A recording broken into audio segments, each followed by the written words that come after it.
Anyway, go back now to Luke's Gospel, chapter 11. I'm not quite done with this. Verse 2. He says, Phil's punching all the buttons. Good. Very good, Phil. You're great. Thy kingdom come. We could say what we just read about in Revelation was a picture of his kingdom. Couldn't we say that?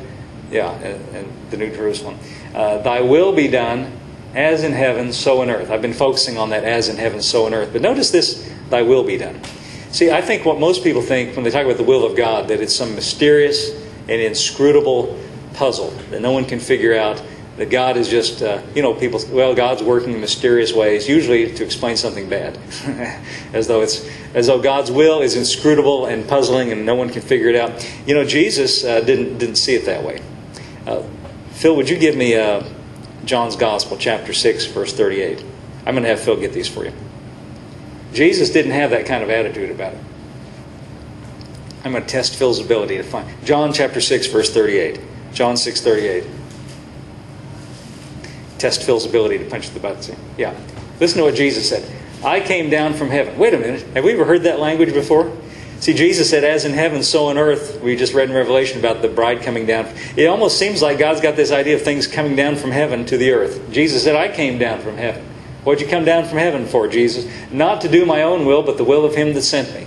Would it be fair to say that we could look at Jesus and say, this is going to give us a good picture, a good view of what the will of God is? Didn't He say that I came down from heaven not to do my own will? Why did you come? To do the will of Him that sent me. So the things that He did in His doings give us an illustration of the will. Is that fair to say that? Well, let's just look at one, just for an example. Matthew chapter 8, verse 1. Phil, don't go to sleep. You got to stay with me now. Matthew chapter 8, verse 1. We're talking about the will of God. Jesus said, when you pray, say, thy kingdom come, thy will be done. See, and it's not, the case I'm trying to make now is that it's not mysterious. It's pretty clear cut. Pretty straightforward. When Jesus was come down from the mountain, great multitudes followed Him. Verse 2. Here's an example of Jesus in action, the will of God in action. And behold, there came a leper and worshipped Him, saying, Lord, if thou wilt, or if you will, you can make me clean. Now, a leper, that's a pretty serious disease, especially in these days. And I don't know that today it's not still incurable. A very serious disease. The only thing that you could do if you were a leper, they separated you from everybody else so it didn't spread. A very hopeless, helpless situation. But this leper came and worshipped Him, and he had an idea that Jesus could, if it was His will. He said, you can, I believe you can make me clean. I just don't know if it's your will. That's what he's saying. He doesn't know. He's not clear about the will of God and the will of... In other words, you can if you want to, but I don't know if you want to. I don't know if it's your will or not. See that? If you will, you can make me clean. I think a lot of people, and I know because I've talked to them, I think a lot of people are in this same frame of mind. I know God can. I don't know if He will. Don't know if He wants to. But I would say it's something we need to get cleared up. We need to know, we can know. See, it doesn't change from person to person. It doesn't change from instance to instance. If you can, or if you will, you can make me clean. Let's just see what Jesus says to him. Verse 3. And Jesus put forth His hand and touched him, saying, I will, be clean. Now, how's that to solve the problem? You see, He could have said, if he had modern day theology, He said, I don't know, I better go pray about this. It might not be God's will for you to have it. He didn't have to do. You know why He didn't have to do that? Jesus was not objecting to praying. He prayed a lot. But He didn't have to pray about this because He knew already what the will of God was. No need to pray. No need to ask God for His will. He knew already. Why? See, He doesn't need to ask if He's already commissioned to do the very thing that this leper comes to Him for. If you will, you can make me clean. Jesus and notice, He didn't just say, I will be clean, but don't touch me. Look at this. He reached out His hand. That's how sure He was of it. He reached out His hand and touched him. See, you're not supposed to touch a leper. That's pretty, that's how it spread, by the way.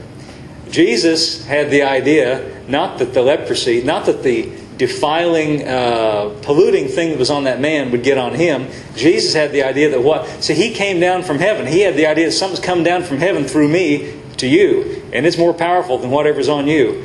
You know, I think it would help us if we thought that way. There's something in us that when we touch the world, they're not going to get on us, but what's in us is liable to get on them. See, it's not us that needs to be afraid. It's them that needs to be afraid. If we saw it this way. But see, to me, I think this pretty much settles the question of Jesus said, I came down from heaven not to do my own will, whatever that might be other than God. But he said, but I'm the will of God in action. And we see it right here. I think we can just bank on it. That's what this is a good picture of it. But in case we're not clear, let's make it more clear. Look in, let's see, this is Matthew. Phil, give me Luke's Gospel, chapter 4, verse 16. Luke's Gospel, chapter 4, verse 16. Now Jesus, again, we're talking about, he came to Nazareth, where he had been brought up, and as his custom was, he went into the synagogue on the Sabbath day, and he stood up for to read. Okay? And there was delivered unto him the book of the prophet Isaiah. Now, it doesn't say this in the text, but I think he asked for that. I don't think they just randomly picked one and gave it to him. I think he got up to read and he said, hand me the prophet Isaiah. I got a text I want to read to you people today. That's what I think. It doesn't say that, but it doesn't say otherwise. I'm just guessing he probably said, give me Isaiah's scroll here. And he opened the book and he found the place where it was written. See, he deliberately found a particular passage to read to them out of this book of Isaiah.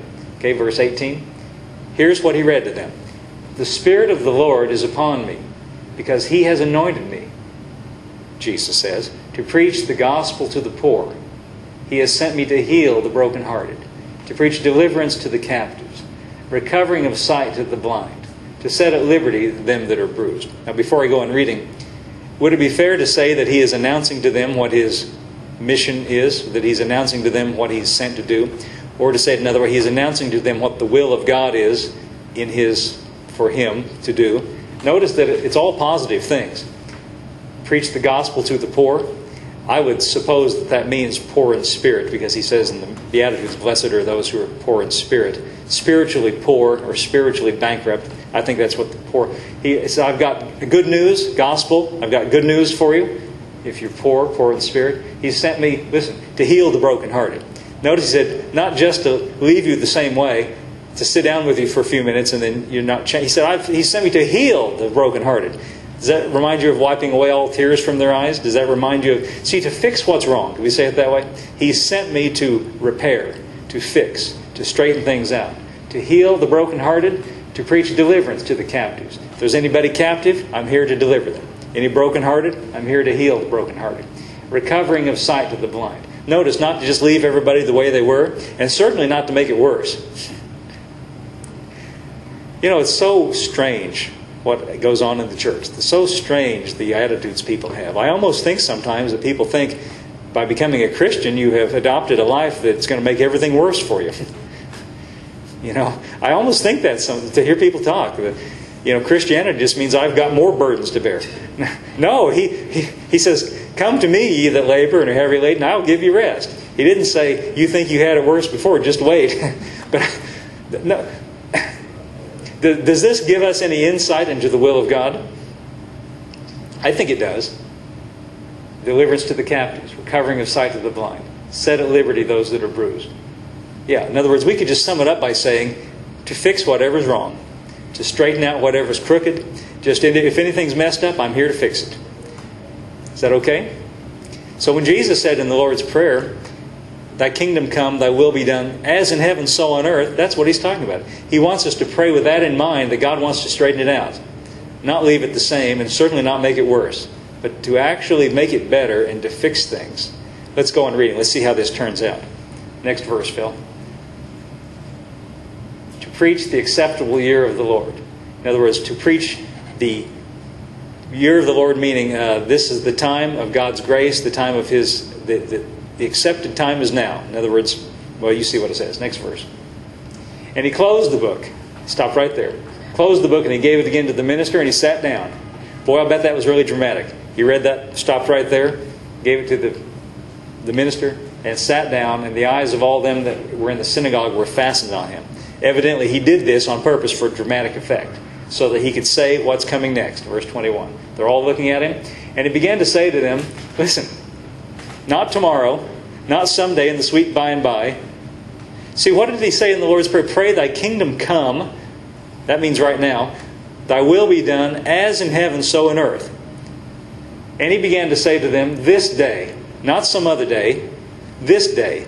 And by the way, could I just suggest or assert that When he said this day is still this day.